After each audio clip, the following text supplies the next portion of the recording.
sea patología, guarden todo lo que no sea patología. Entonces vamos a hablar de los trastornos de la circulación. Atiendan, por favor, veremos cuáles son las alteraciones del balance hidroelectrolítico, que es el edema, la hemorragia, la trombosis, la embolia, y luego veremos lo que es la coagulación intravascular diseminada, la hiperemia de congestión, el infarto, y revisaremos brevemente algo sobre el caos. Entonces, recordamos que para el mantenimiento de la homeostasis de los tejidos se necesita que haya pues un medio líquido normal y también un riego sanguíneo adecuado. Entonces nos vamos a recordar que el sistema circulatorio depende de los siguientes componentes básicos. Del corazón, que recordamos actúa como bomba para impulsar la sangre oxigenada hacia los tejidos y recibir la sangre desoxigenada, es decir, oxigenada para enviarla a los pulmones. Las arterias y las venas, que la mayoría de veces solamente actúan como conductos para el transporte de la sangre, y los capilares, el lecho capilar, en donde en cualquier momento está más o menos el 70% de toda la sangre circular. Además de los componentes tanto líquido como celular de la propia sangre. Entonces nosotros recordamos que para que haya una alteración, mejor dicho, que cuando hay una alteración del balance hidroosmótico, esto tiene que ver con lo siguiente. Primero, cuando hay una disminución o contracción del volumen líquido, en este caso pérdida de líquido o de agua, o cuando hay una expansión o retención del volumen líquido.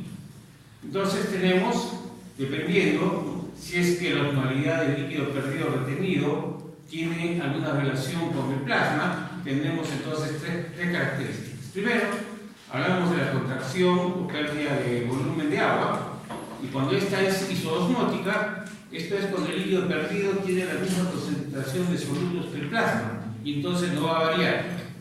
Cuando hablamos de una contracción de volumen o pérdida de líquido hiperosmótica, en este caso el líquido perdido tiene una menor concentración de solutos que el plasma, y entonces este va a quedar hiperconcentrado.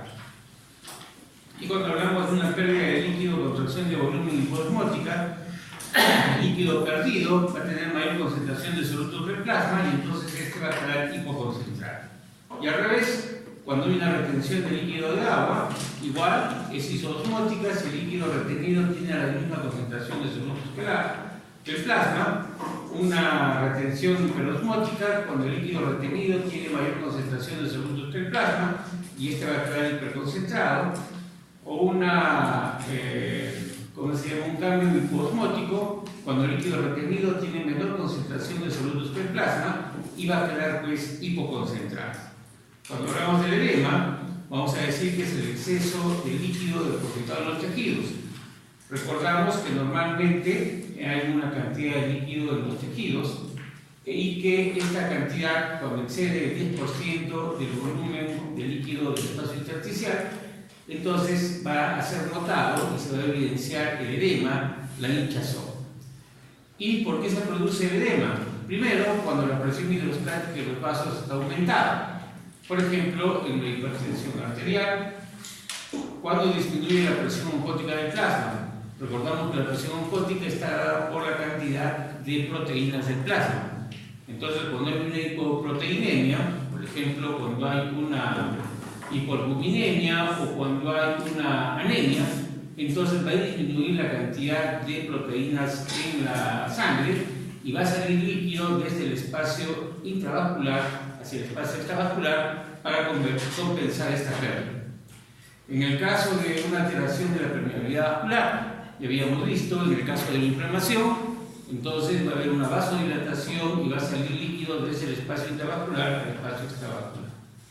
Cuando hay una obstrucción del flujo linfático, el líquido extravascular generalmente va a ser drenado por el sistema circulatorio linfático.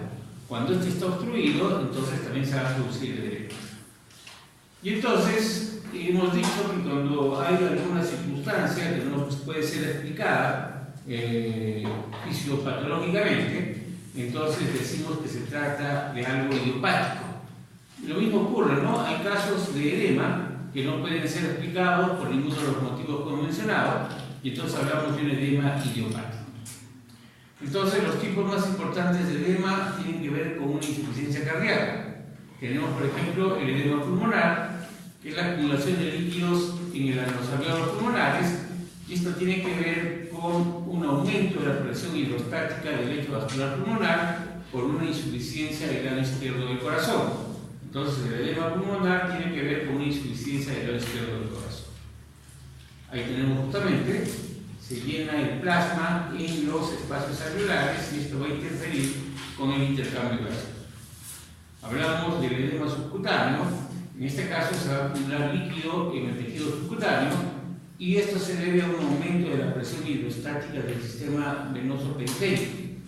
Este edema va a empezar en los pies, en los tobillos y puede ascender inclusive llegar hasta el pubis. Y esto se debe a una insuficiencia del lado derecho del corazón. Entonces, el edema subcutáneo se debe a una insuficiencia del lado derecho del corazón. Tenemos justamente ahí esta señora que tiene un edema que ha tomado los tobillos, inclusive está llegando hasta por encima de las rodillas, dijimos por una insuficiencia del lado derecho del corazón. Y aquí vemos un edema asimétrico. Eso quiere decir que hay una obstrucción en el sistema linfático inguinal y entonces se está edematizando el miembro inferior derecho. Cuando hablamos de la hemorragia, decimos que la salida de sangre desde el torrente circulatorio. Y si esta sangre, bueno, esta hemorragia se puede dar por un traumatismo de una arteria o una vena y puede ser causada también por el estallido de un vaso cuando hay enfermedades pues, que alteran la pared, sobre todo de las arteriolas, de las vénulas o de los capilares. Y entonces, si esta hemorragia sale afuera, por fuera del cuerpo humano, hablamos de una hemorragia externa. Pero si se acumula en el parénquima de cualquier órgano macizo o en las grandes cavidades como son la cavidad pleural, la cavidad peritoneal, hablamos de una hemorragia interna. Tenemos ahí la hemorragia, en este caso la sangre acumulada en el tejido. Y vamos a hablar de algunas clases de hemorragia. Tenemos la apoplejía, por ejemplo, que es la hemorragia cerebral, que se debe a, por ejemplo, un aneurisma que puede estar en la circulación encefálica, principalmente en el polígono de Wills. La epistaxis es una hemorragia que proviene de la cavidad nasal. El hemoperitoneo es una hemorragia en la cavidad peritoneal, generalmente por la ruptura de una víscera maciza o de una víscera hueca. Puede ser el hígado, el riñón y el vaso. El hemartos es la hemorragia en una articulación, generalmente por un traumatismo. Tenemos el epistaxis, dijimos es la hemorragia que proviene de la cavidad nasal. Hablamos de la hematemesis, que es el vómito hemorrágico, que proviene entonces del tracto gastrointestinal. El hematocele es la hemorragia que se va a producir en el espacio que se produce en la albuginia y la túnica vaginal alrededor del testículo, generalmente por un traumatismo. La equimosis es la hemorragia intensa en las superficies corporales. Tenemos ahí una equimosis, en este caso, en los párpados alrededor del ojo. El hematocolpos es el acúmulo de sangre en la vagina. Cuando hay un himen imperforado, entonces la sangre menstrual se va a acumular en la vagina y en el interior del útero. El hematosalpinx es la hemorragia en las trompas uterinas, generalmente por un traumatismo. La hematuria es la presencia de sangre en la orina. Tenemos el hematocolpos, un himen imperforado, entonces la sangre de la menstruación se acumula mes en pos de mes y hay que hacer un corte con un bisturí para eliminar esta sangre acumulada. El hemopericardio, cuando hay hemorragia en el espacio pericárdico, generalmente por la ruptura de un vaso grande o por un traumatismo. La hemoptisis es la hemorragia que proviene de la vía respiratoria. El hemotórax es la hemorragia en la cavidad pleural. Tenemos ahí, por debajo de la costilla, siempre va a haber la arteria subcostal. Y cuando hay un traumatismo costal, entonces va a haber una ruptura de esta arteria y se va a producir un derrame pleural. El hematoma es el acúmulo de sangre en los tejidos. la menorragia es el exceso de sangre junto con la menstruación, mientras que la metrorragia es el exceso de sangrado de la cavidad uterina, pero nada tiene que ver con la menstruación. Las petequias son hemorragias puntiformes de 1 a 2 milímetros de diámetro, que se debe a una alteración de la pared vascular, mientras que la púrpura son hemorragias un poco más grandes, de 2 a 10 milímetros de diámetro, que tienen que ver principalmente con una alteración de los factores de coagulación, principalmente de las plaquetas. Y la sufusión es la hemorragia que puede infiltrar en los tejidos, generalmente por un traumatismo. Tenemos ahí las petequias entonces, pequeñas hemorragias, ya les dije, de repente por una alteración en la pared vascular, y la púrpura, que tiene que ver principalmente con la disminución del número de plaquetas, de ahí el nombre de púrpura trombocitopenia. Cuando hablamos de la trombosis, un trombo es una masa sólida, estructurada y compuesta por elementos de la sangre que va a ser transportada a través del aparato cardiovascular. En cambio, cuando hablamos del coágulo, es un componente, mejor dicho, es una estructura, vuelvo a repetir, es un componente no estructurado que está constituido por elementos de la sangre, pero que está por fuera del aparato circulatorio. Entonces, recordamos que cuando se produce la ruptura de un vaso sanguíneo, entonces se va a formar un pequeño trombo de plaquetas y fibrina que va a ir con el mecanismo hemostático normal a taponar esa ruptura mientras la pared del vaso se va reparando. Y una vez que se ha producido la reparación del vaso, este trombo va a ser eliminado a través de la vía de la fibrinolisis. Pero muchas veces esta trombosis va a superar la capacidad de destrucción del trombo y el trombo puede seguir creciendo y va a obstruir la luz del vaso. Entonces, los principales factores que van a predisponer a la formación de un trombo en el aparato circulatorio es, por ejemplo, una disfunción endotelial. Por ejemplo, cuando hay una lesión directa del endotelio por un traumatismo, por una inflamación o de repente por una ateromatosis, entonces las plaquetas que se van a poner en contacto con este endotelio dañado, entonces van a hacer que se desencadene la trombosis. En los cambios de patrón del flujo sanguíneo, recordamos que normalmente el flujo sanguíneo es laminar y por el centro del vaso va a circular los elementos celulares. Pero cuando hay un enlentecimiento de la circulación, entonces las plaquetas entran en contacto con el endotelio y esto va a hacer que se activen los factores de vasculación y se forme pues el trombo. De la misma manera, las turbulencias, cuando hay un traumatismo o de repente cuando la pared vascular esté endurecida por una ateromatosis, de la misma manera va a hacer que haya una alteración de las plaquetas y se forme con el endotelio y se forme el trombo. Y cuando hay cambios en la coagulabilidad sanguínea, se va a producir también la formación del trombo. Cuando hay un aumento de elementos precursores, por ejemplo, de la fibrina, como en el caso del fibrinógeno. Habíamos visto que cuando se produce una inflamación aguda, va a aumentar la cantidad de fibrinógeno que después se va a convertir en fibrina. Cuando hay un aumento de las concentraciones de protrombina y de fibrinógeno, en el caso de las mujeres posmenopáusicas que utilizan anticonceptivos o de repente que utilizan estrógenos de reemplazo. La ausencia congénita de los anticoagulantes naturales, como son la proteína C, la proteína S, cuando hay también ausencia de la antitrombina 3. Y vamos a ver que la presencia de anticuerpos antifosfolipídicos plaquetarios también puede predisponer a la formación de trombos.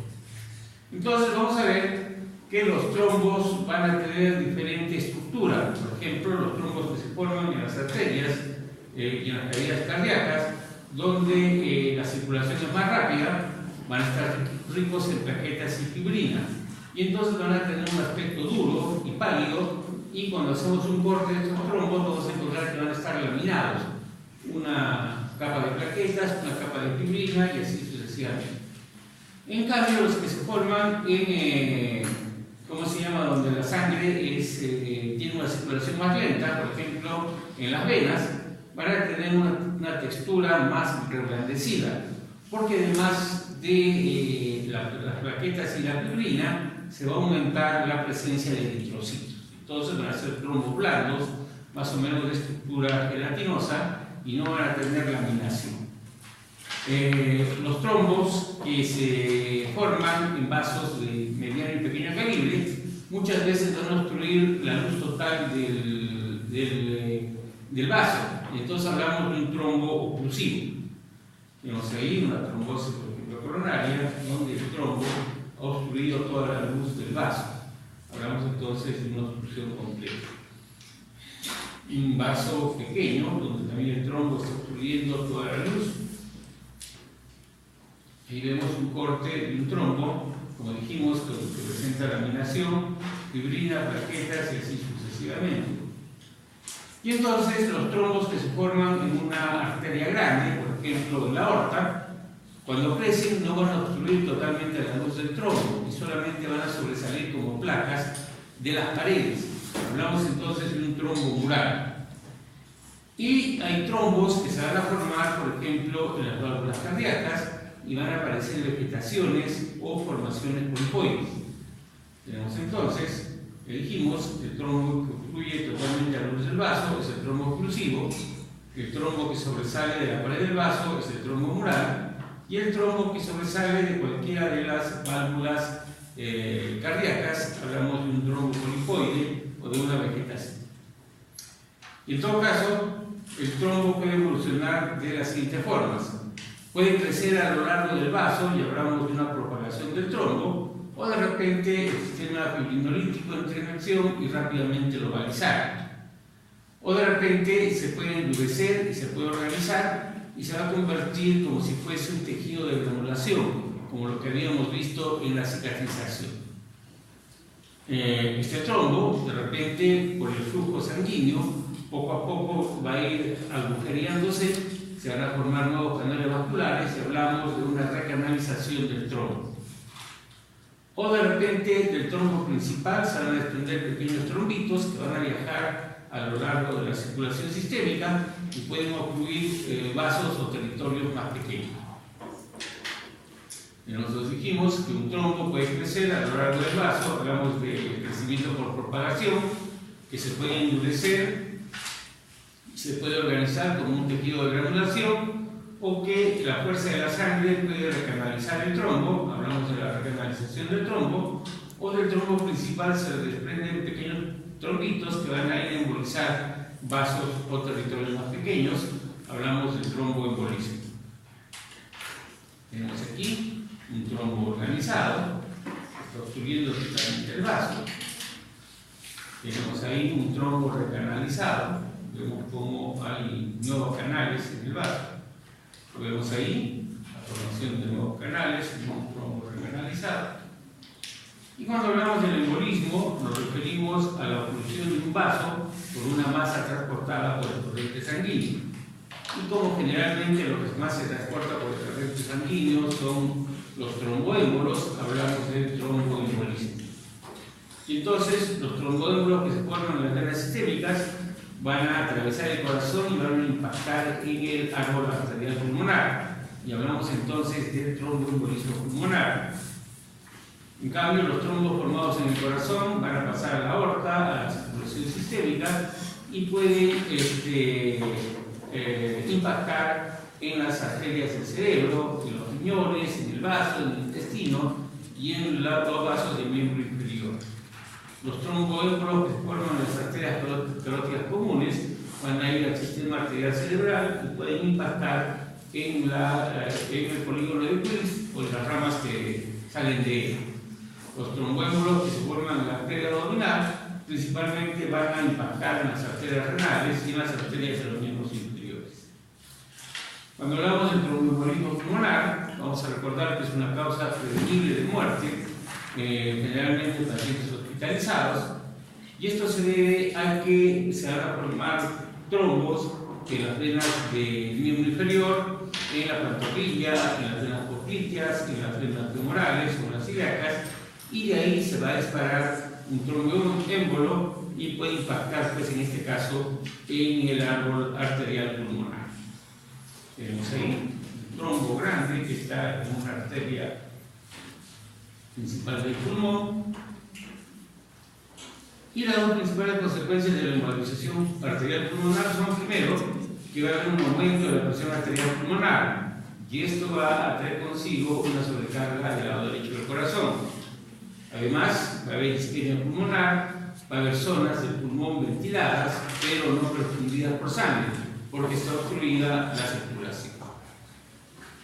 Si se obstruye bruscamente la vasculatura pulmonar, el corazón no puede bombear sangre a través de los pulmones, entonces va a producirse un colapso cardiovascular, una disociación electromagnética del corazón, y entonces el corazón continúa latiendo, pero no puede expulsar la sangre porque no se puede atravesar el árbol arterial pulmonar. Entonces esto se denomina embolismo pulmonar masivo. Y más o menos ocurre en el 5% de todos los casos de embolismo pulmonar y rápidamente va a llegar a la muerte del paciente. Cuando hablamos del embolismo pulmonar grave, que representa el 10% de todos los casos de tromboembolismo pulmonar, en este caso se van a obstruir arterias pulmonares de mediano calibre. Y cuando hablamos del embolismo pulmonar leve, que es el 85% de todos los casos, se van a ir obstruyendo principalmente vasos periféricos muy pequeños. Y en algunos casos, las obstrucciones van a ir, ¿cómo les puedo decir?, una tras otra a lo largo de meses, y esto va a provocar la reducción del lecho vascular y una sobrecarga del lado derecho del corazón con hipertensión pulmonar. A esto le denominamos embolismo pulmonar leve recurrente. Y las circunstancias clínicas por las que se va a producir trombosis en las venas profundas de las piernas son, por ejemplo, inmovilidad y reposar en cama, pacientes inválidos que no pueden deambular, o pacientes que están mucho tiempo en cama, se proclives al tromboembolismo pulmonar. Pacientes posoperados que están mucho tiempo también sin deambular pueden sufrir esta consecuencia. En el embarazo y en el periodo posparto, en donde la mujer no quiere deambular en el último trimestre del embarazo, y en el posparto se puede producir también esta circunstancia. En el síndrome nefrótico, donde hay pérdida de proteínas a través de la orina, en las quemaduras intensas, donde se pierde líquido, y entonces va a haber una hemoconcentración, también puede ocurrir en estos casos, en los traumatismos, en la insuficiencia cardíaca, sobre todo del lado derecho del corazón, en las neoplasias diseminadas, en las metástasis, en el tratamiento, como dijimos, con anticonceptivos, en altas concentraciones de estrógenos, en las mujeres menopáusicas. Y aunque el tromboembolismo es frecuente, ya dijimos que pueden también ser por otro material que puede ser transportado por la sangre. Por ejemplo, hablamos del embolismo del colesterol. Por ejemplo, cuando hay una ruptura de un ateroma de la pared de una arteria, este fragmento de ateroma que contiene colesterol puede causar, pues, embolismo. El embolismo de grasa y de médula ósea, cuando hay un traumatismo óseo, entonces fragmentos de médula ósea y de grasa pueden entrar a un vaso y puede causar, pues, un embolismo.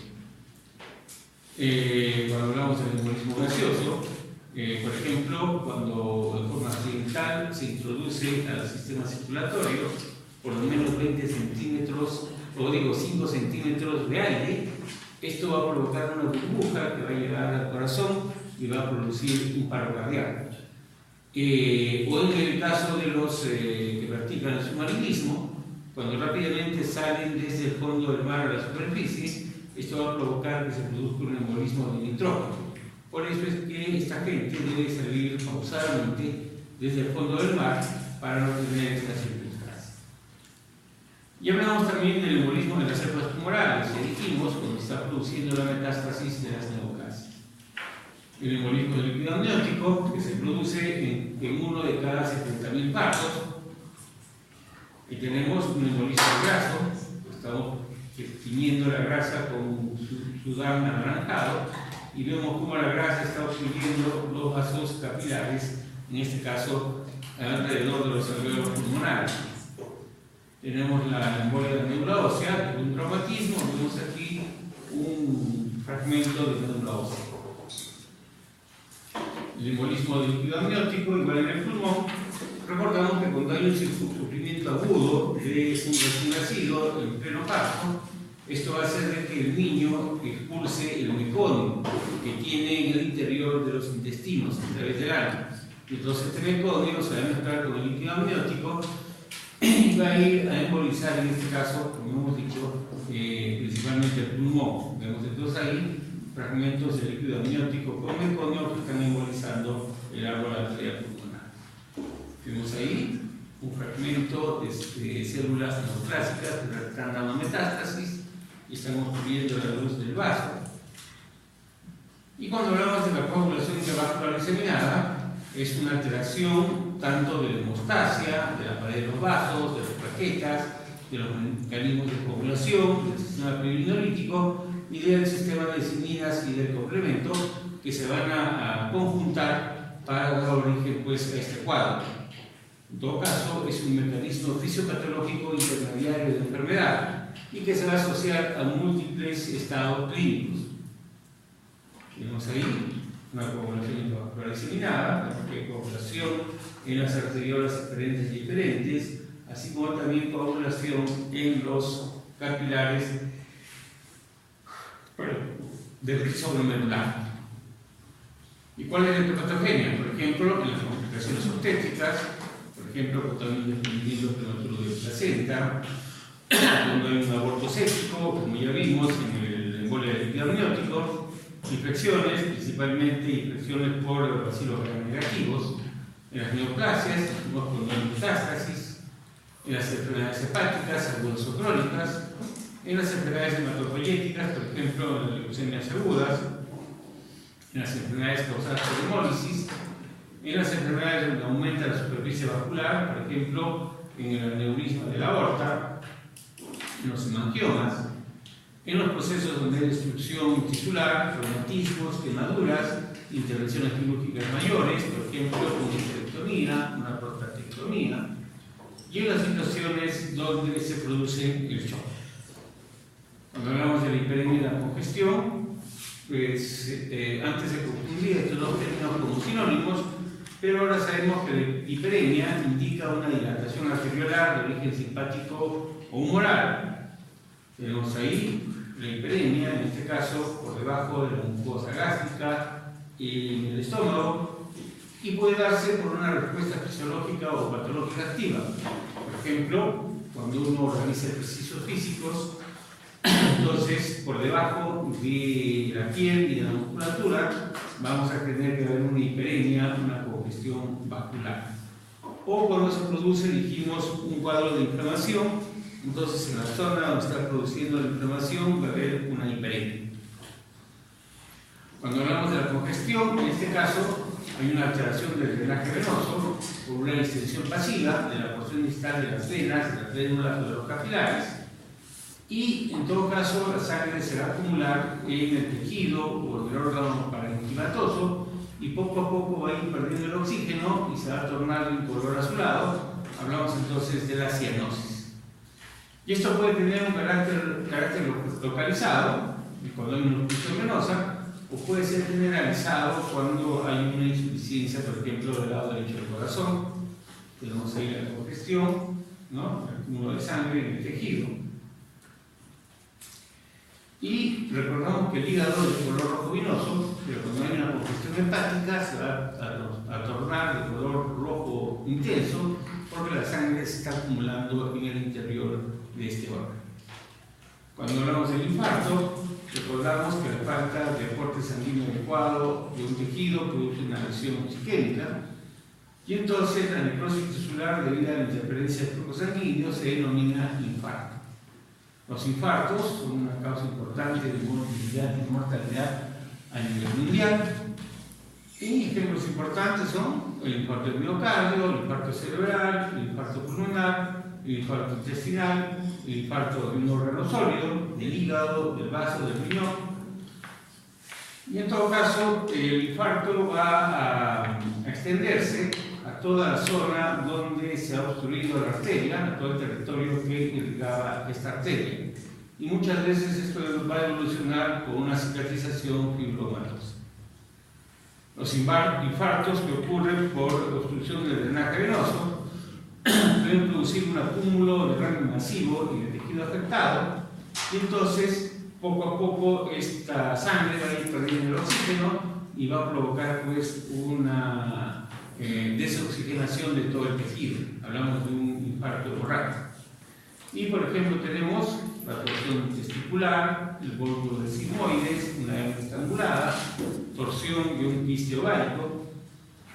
Vemos ahí salud en el infarto hemorrágico, cómo la sangre se va a acumular pues, en el interior del órgano. Y ahí vemos el infarto renal, en la parte superior, todo lo que está de color blanquecino, es la zona que se ha infartado.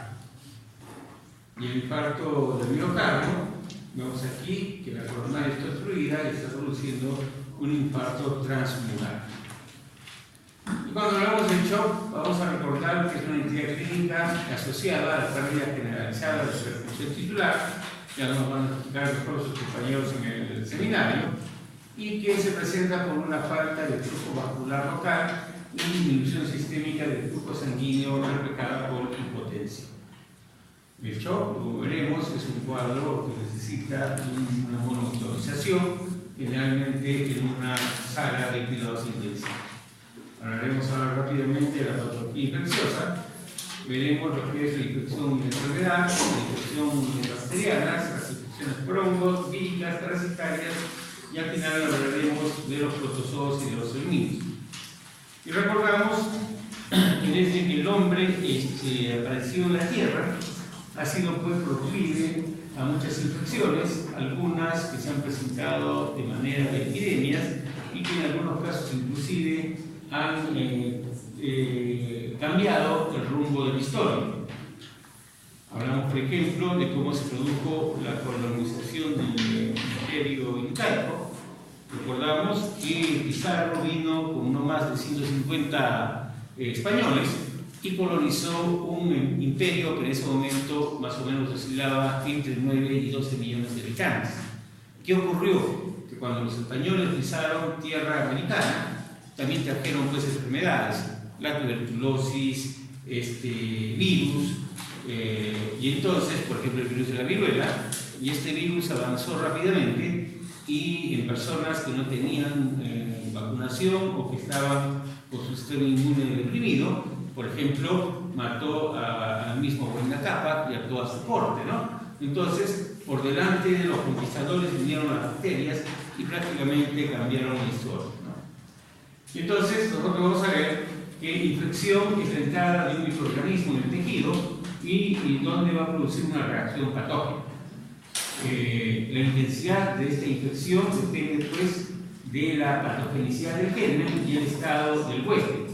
Si es que el huésped, o en este caso la persona, tiene disminuido su sistema inmunológico, va a ser proclive pues, a una infección a mayor escala. Y entonces los organismos poseen mecanismos de defensa específico y específico. Recordamos que el sistema inespecífico es la inflamación y que el sistema específico es pues, el sistema inmunológico.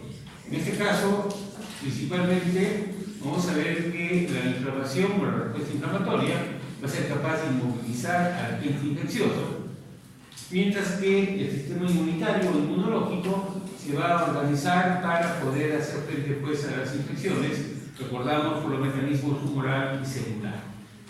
Y entonces los agentes vivos que infectan al hombre son principalmente las bacterias, los hongos, los virus, los protozoos, los helmintos y los artrópodos, que más que todo van a ser agentes vectores de los otros microorganismos. Entonces, cuando hablamos de bacteriemia o viremia, es cuando las bacterias van a estar circulando a través del sistema circulatorio, pero sin que causen ningún problema. Nos referimos a una septicemia, cuando estas bacterias o virus empiezan a multiplicarse y empiezan a dar sintomatología. Por ejemplo, aumento de la temperatura, fiebre, de repente escalofríos. Resistencia es la capacidad del huésped para destruir un germen, ¿no? Es la forma como responde, en este caso, el huésped. Receptividad es la disposición que tienen los tejidos para ser colonizados por un huésped. Por ejemplo, el sistema respiratorio tiene receptividad para ser colonizado por el neumococo. La respuesta es la reacción del organismo frente a la colonización de un germen. La infectividad, como dijimos, es la capacidad de un germen para causar infección. Hablamos de una primera infección cuando una persona por primera vez entra en contacto y se contagia de un germen. Hablamos de una reinfección cuando este paciente no ha sido curado de una primera infección y se vuelve a reinfectar con el mismo germen. Hablamos de una sobreinfección cuando este paciente tiene su sistema inmune deprimido y entonces, además de una infección por un germen, va a ser colonizado por otro germen. Y entonces el agente infeccioso no se queda en el lugar por donde ha ingresado, sino que puede diseminarse por varias vías. Puede diseminarse, por ejemplo, a través de los tejidos, y entonces esto se puede realizar por las exotoxinas que van a destruir los tejidos de agresión. Puede diseminarse por la vía linfática y entonces van a viajar hacia los ganglios linfáticos y ahí puede producir una reacción inflamatoria o puede producir una respuesta inmunitaria secundaria a la infección. O puede haber, lo más frecuente, una diseminación hematógena. Entonces, por ejemplo, los gérmenes pueden viajar libremente por el plasma, por ejemplo, algunas bacterias, el virus de la hepatitis B, y otros se van a introducir en las células sanguíneas, principalmente los monocitos, y van a viajar en el interior de estas células. Por ejemplo, el virus herpes, el citomegavirus, el VIH, las micobacterias. Cuando hablamos de la diseminación por los fluidos corporales, por ejemplo, se puede diseminar en las grandes cavidades. Por ejemplo, en una peritonitis, el germen puede viajar, por ejemplo, si se ha colonizado primero el apéndice central, puede viajar a través de la cavidad abdominal y va a provocar pues, una peritonitis generalizada. También puede viajar por la vía neural, sobre todo el virus de la rabia, el virus de la varicela zoster, y va a producir una infección también viajando a través de los nervios. Cuando hablamos de las infecciones bacterianas, recordamos que la patogenicidad bacteriana depende de factores dirigidos del germen, como también del huésped. Entonces, por patogenicidad se entiende a la capacidad de un organismo o de un microorganismo para producir enfermedad. Entonces, las bacterias pueden producir daño de la siguiente manera. Dijimos, van a producir exotoxinas que van a lesionar directamente células y tejidos, las van a necrosar. Pueden producir endotoxinas que van a causar enfermedades sistémicas reactivas. O de repente pueden producir toxinas que van a hacer de que las células no mueran. Al contrario, las bacterias van a utilizar el aparato biológico de la célula para agenciarse de nutrientes. Pueden producir productos bacterianos que estimulan directamente la reacción inflamatoria aguda y entonces también pueden producir o estimular la reacción de hipersensibilidad de tipo 3 y producir una inflamación aguda. O también pueden producir reacciones de hipersensibilidad de tipo 4. Y con frecuencia, cada germen puede utilizar muchos de estos factores para producir daño, ¿no? Y como recordamos, lo primero que se puede producir es una reacción inflamatoria aguda por necrosis tisular, va a haber acúmulo de neutrófilos, va a haber neutrófilos vivos, bacterias vivas y muertas, va a haber destrucción del tejido, liquefacción, y recordamos que se va a producir pues el material purulento. Entonces tenemos aquí una apendicitis,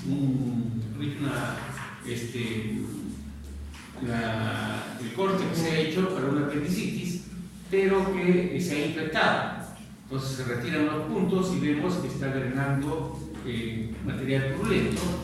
Entonces vamos a hacer una cura quirúrgica. Por favor, atiendan.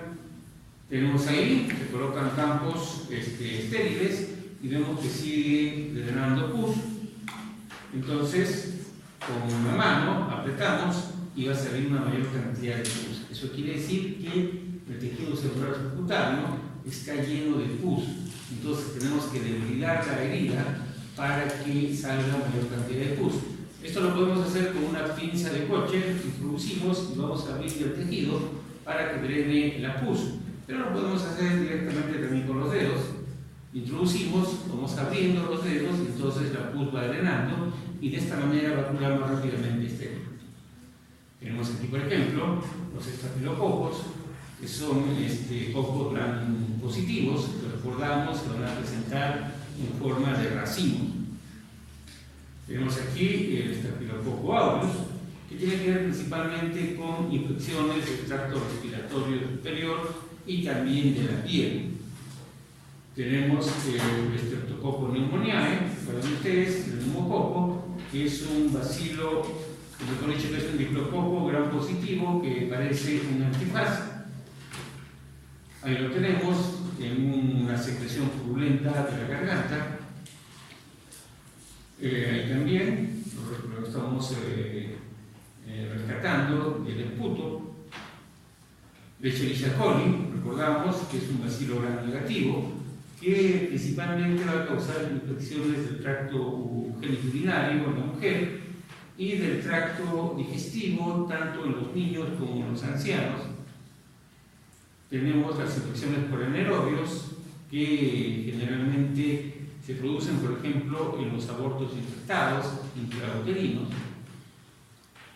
El estafilococo aureus, que puede causar también lesiones en la piel, por ejemplo, la erisipela, la amigdalitis.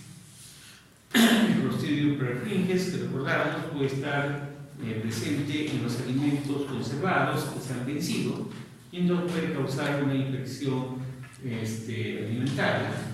Ahí los tenemos como bacilos gruesos, que en este caso rescatados de un cultivo. Igual acá, rescatados de un cultivo. Tenemos el Streptococcus pyogenes, que se va a presentar, recordamos, los streptococos como si fuesen cadenas, y como su nombre lo indica, va a causar lesiones purulentas, principalmente en la piel y en la vía respiratoria. Vemos ahí, rescatados de un cultivo, vemos cómo se presentan en cadenas. El Bacillus anthracis, que es una zoonosis, en todo caso es una bacteria que va a estar presente en los animales de corral, principalmente en las vacas, y entonces los seres humanos se contaminan por contacto. Por ejemplo, los que sacan la leche, los pastores, se van a contaminar y van a causar la especie de carbunco. Va a haber lesiones en la piel de color negruzco, por eso se llama carbunco. Los peptostreptococos, que recordamos, son anaerobios, los podemos encontrar en las heridas cerradas. El Corynebacterium difteriae, que antiguamente, junto con el tétanos, en la década de los 70, 80, inclusive, causaban gran mortandad. Y con el advenimiento de la vacunación, prácticamente la difteria y el tétanos han desaparecido del planeta. Solamente quedan algunas cepas que están guardadas celosamente en laboratorios de Francia y Estados Unidos. La Neisseria gonorrhoeae, el gonococo, que sigue siendo uno de los principales transmisores o que se transmite por de transmisión sexual. Aquí tenemos diplococos negativos, de Escherichia coli, como dijimos, que encontramos en las infecciones urinarias y las infecciones gastrointestinales en adultos y en niños. Bien, entonces ahí vamos a quedar.